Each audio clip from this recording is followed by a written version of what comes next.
Model paper of physics for class 9 जो कि ये सॉल्विड है, मैं आपके लेके लाई हूँ। सेक्शन ए है MCQs। क्वेश्चन नंबर 1 है scalar quantity have and suitable unit.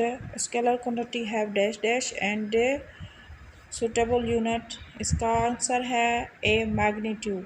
Question number 2 है vector quantity have direction along with magnitude and units. Direction is correct answer.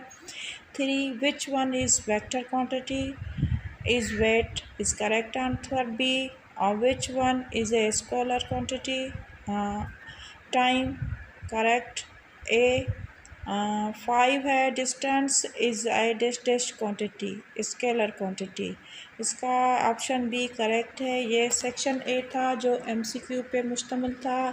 ये चैप्टर नंबर 1 से लिया गया है। इसमें स्केलर और स्केलर क्वांटिटी और vector quantity with units add किए गए हैं। उसके बाद सेक्शन बी आएगा जिसमें आपको कुछ सवालात हल करने होंगे। ये भी मैं आपको पढ़ के सुनाती हूँ, इसको आपको तैयारी करनी है।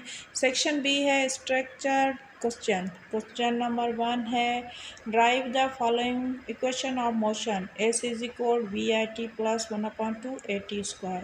क्वेश्चन बी है calculate the acceleration of a bus that is speed up from 10 meter per second to 250 meter per second in 3 seconds।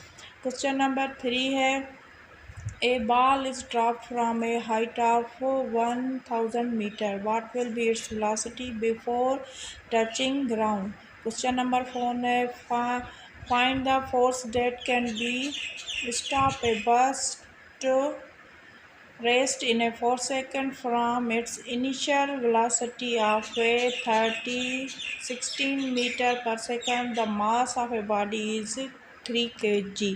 ये सारे सवाल हैं जो आपको जिनकी तैयारी करनी है, हल करनी है। Thank you for watching. मिलते